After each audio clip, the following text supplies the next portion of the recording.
पडला नाही, पण जेव्हा मोटर चालू केला तेव्हा त्या पाण्याच्या प्रेशरनं बाहेर आला तो. पाण्यात त्या पाईप मधून बाहेर पडला. तो टाकीच्या बाहेर आला तर फुंडी काढली त्यानं, मोटर बंद केली त्यावेळेस टाकीत पडला. बरं, आता एक गोष्ट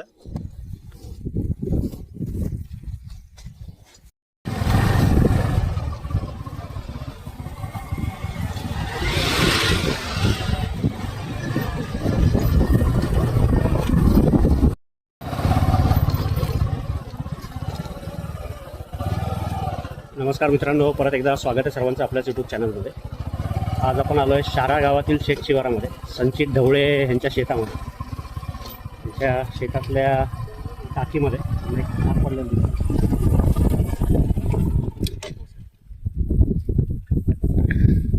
त्याच टाकीत आहे का?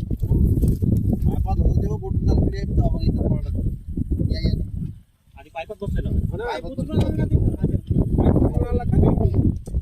नाही, काय करत नसते हो साप. गोटी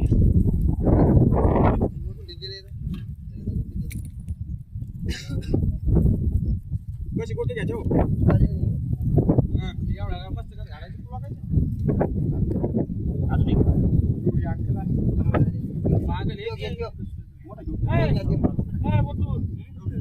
एक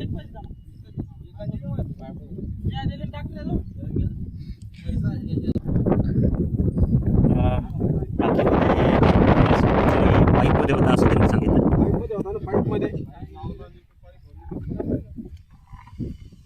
सगळ्याच मोठ्या साईजचा भारतीय नाग.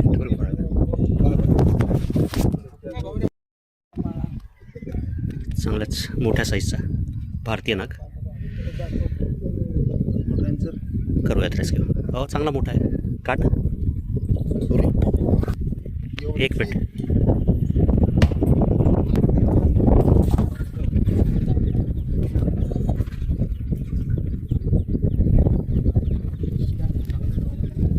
चांगल्याच मोठ्या साईजचा आमचे सहकारी सर्पमित्र कमलेश आगरकर हे त्याला रेस्क्यू करत आहेत.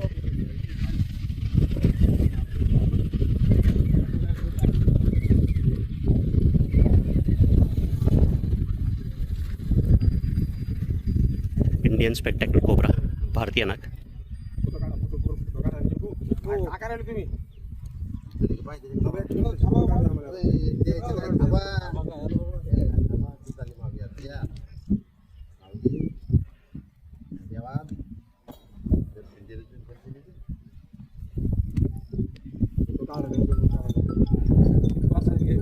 बरीच मंडळी जमा झाली शेतात.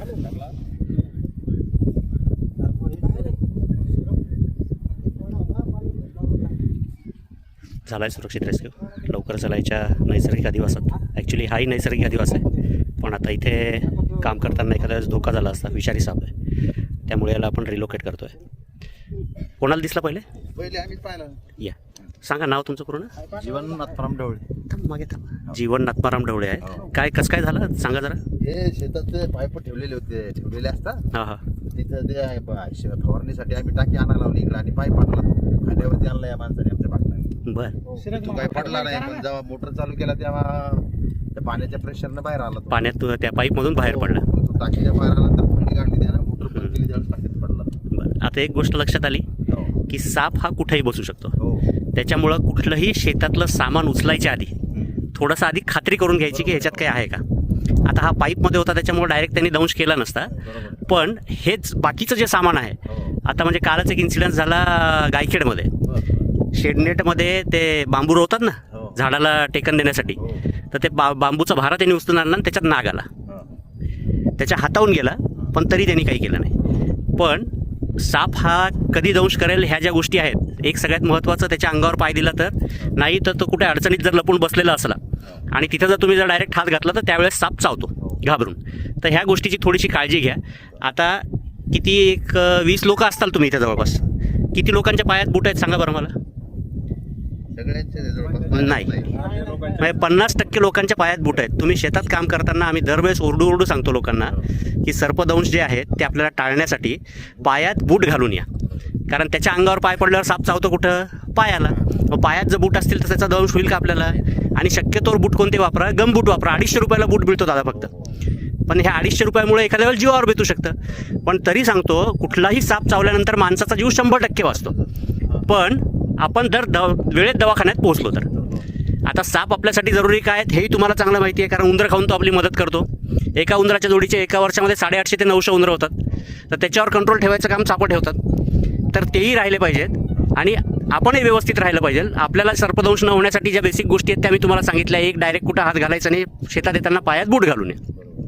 एवढ्या गोष्टींची काळजी घ्या. शेतात मोकळे असल्यानंतर राहू द्या, हे त्याचं घर आहे. तो साप थांबतच नाही, साप निघून जातो. पण अडचणीत असल्यानंतर, आता जसा हा जो काही आहे पाईपमध्ये होता आणि तो टाकीत पडला, तिथून त्याला बाहेर काढणं जरुरी होतं.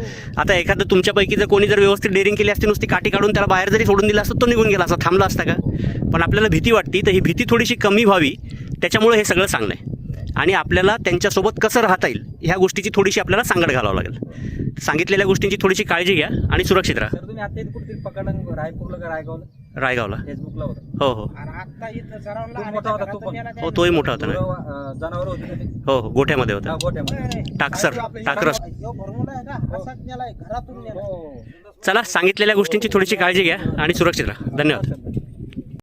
हाय मित्रांनो, आता ढवळे यांच्या शेतातल्या पाण्याच्या टाकीतून काढलेला भारतीय नाग, विषारी साप, एकमेव साप जो फणा काढू शकतो.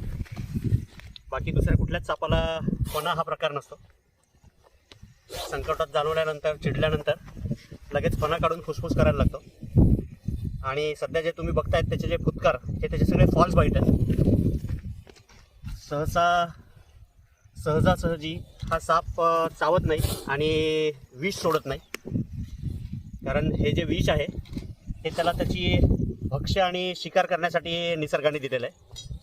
आणि त्याच विषामुळे त्याला त्याचं अन्न जे आहे त्याचंसुद्धा पचन होतं. भारतीय नाग, विषारी साप, न्यूरोटॉक्सिक प्रकारचं विष असतं याचं.